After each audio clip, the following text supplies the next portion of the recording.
Hello viewers, আসসালামু আলাইকুম। আজকে আপনাদের জন্য থাকছে ম্যাঙ্গো আইসক্রিম রেসিপি। আমের মৌসুমে আম দিয়ে বানানো বিভিন্ন ধরনের রেসিপি, ডেজার্ট এগুলো আমরা সবাই বাড়িতে কম বেশি বানিয়ে থাকি। তার মধ্যে রেসিপি যদি হয় আমের বানানো আইসক্রিম, তাহলে তো আর কোনো কথাই নেই, কারণ আম দিয়ে তৈরি আইসক্রিম কিন্তু ছোট বড় নির্বিশেষে সবারই অনেক বেশি পছন্দের। তাহলে আর দেরি কিসের, এখনই চলুন দেখে নিই ঝটপট করে কিভাবে ম্যাঙ্গো আইসক্রিম রেসিপি বাড়িতেই বানিয়ে ফেলতে পারবেন সেই রেসিপি। তো প্রথমে এখানে 1 কাপ পরিমাণ কিউব কাট করে কেটে নেওয়া আম নিয়ে নিয়েছি। আপনারা পাকা যে কোনো টাইপের আম নিতে পারেন, তবে আমটা মিষ্টি হলে অনেক বেশি মজার হয়। এখন এই পাকা আমটা ব্লেন্ড করে স্মুথ পেস্ট করে নিতে হবে। তো এই স্মুথ পেস্টটা আমি আবার ছাঁকনি দিয়ে ভালো করে ছেঁকে নিয়েছি, যাতে এর মধ্যে আমের কোনো ধরনের আঁশ না থাকে। আঁশ লাগলে কিন্তু আর ভালো লাগবে না। এখন এখানে নিয়ে নিচ্ছি 1 কাপ পরিমাণ হুইপ ক্রিম। যে কোনো ব্র্যান্ডের হুইপ ক্রিম আপনারা ব্যবহার করতে পারেন। আমি বিবু হুইপ ক্রিমটা ব্যবহার করছি। আপনাদের হাতের কাছে যদি পাউডার হুইপ ক্রিমটা পাওয়া যায়, সেক্ষেত্রে আপনারা সেটাও ইউজ করতে পারেন। তো এই হুইপ ক্রিমগুলো আপনারা যে কোনো সুপার শপে কিনতে পাবেন। যদি এই সুপার শপে না পান, তাহলে আপনারা অনলাইন বেসিস যে বেকিং পেজগুলো আছে সেগুলোতে আপনারা অর্ডার করে নিতে পারেন। কথা বলতে বলতে কিন্তু আমি ভালো করে এই হুইপ ক্রিমটাকে বিট করে নিয়েছি। তো আপনারা কিন্তু স্ক্রিনে দেখতেই পেরেছেন যে প্রথমে লো স্পিডে আর তারপর হাই স্পিডে বিট করে নিয়েছি। তো কতটুকু স্টিপ পিক হয়েছে সেটা কিন্তু আপনারা দেখতেই পাচ্ছেন। আইসক্রিম বানানোর ক্ষেত্রে এত বেশি স্ট্রিপি করার কোনো প্রয়োজন নেই, মোটামুটি একটু ফ্লাপি ভাব হলেই হয়ে যাবে। তো এক্ষেত্রে নর্মালভাবে আমি বিট করে নিলাম। এখন আপনারা চাইলে কিন্তু এখানে পাউডার সুগার বা নর্মাল চিনি ইউজ করতে পারবেন, বা চিনিটাকে একটু গুঁড়ো করে নেবেন ব্লেন্ডারে, এতে করে ভালো হবে বেশি। তো এখানে আমি চিনি ইউজ করব না, কনডেন্স মিল্ক ইউজ করছি। তো এখানে 1/4 কাপ পরিমাণ কনডেন্স মিল্ক নিয়ে নিলাম, আর নিয়ে নিচ্ছি 1/3 কাপ পরিমাণ ম্যাঙ্গো স্মুদি। এখন এগুলো সবগুলো একসাথে কিছুক্ষণ বিট করে নিতে হবে। তো এই পর্যায়ে যদি আপনারা ম্যাঙ্গো এসেন্স ইউজ করতে চান, সেক্ষেত্রে আপনারা ম্যাঙ্গো এসেন্সটা ইউজ করতে পারেন।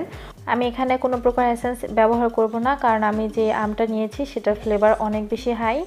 তো এর জন্য আমি এখানে আর এক্সট্রা কোনো ফ্লেভার ইউজ করছি না।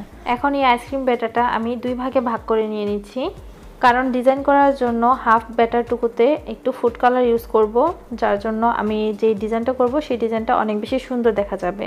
আপনারা চাইলে এখানে কোনো ধরনের ফুড কালার ইউজ না করেও করতে পারেন। তো এখানে আমি অরেঞ্জ ফুড কালারটা ইউজ করছি, 2-3 ফোঁটা দিয়ে একটু বিট করে নিলাম। তো এক্সপেক্টেড কালার না আসার কারণে আরও একটু দিয়ে তারপর বিট করে নিচ্ছি। এখন এক্সপেক্টেড কালার চলে এসেছে। আপনারা চাইলে কিন্তু এখানে যে কোনো ফুড কালার ইউজ করতে পারেন, তো আপনাদের পছন্দ অনুযায়ী আর কি। এটা ফুড কালার ইউজ করার কারণে কিন্তু কখনোই খাবারের মানে বা স্বাদে এটার কম বেশি হয় না, শুধুমাত্র আকর্ষণীয় দেখানোর জন্য এই ফুড কালারটা ইউজ করা হয়। তো আপনারা যদি ভালো না লাগে তাহলে কিন্তু এটা স্কিপ করতে পারেন।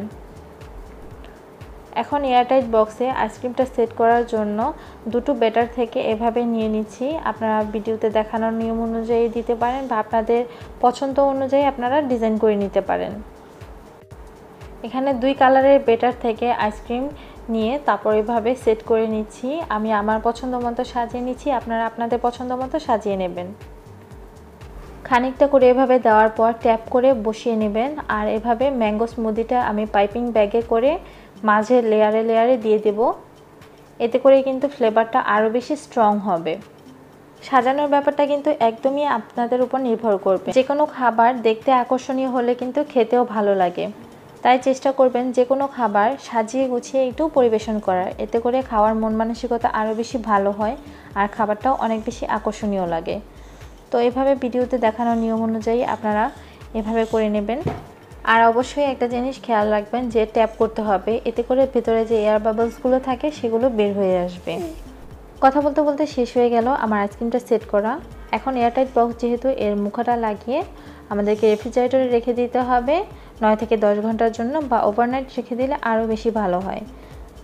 তো আমি একদম ওভারনাইট রেখে দেওয়ার পর সকালে আপনাদেরকে দেখাচ্ছি, এটা কিন্তু একদম ঠান্ডা হয়ে সেট হয়ে বসে গিয়েছে।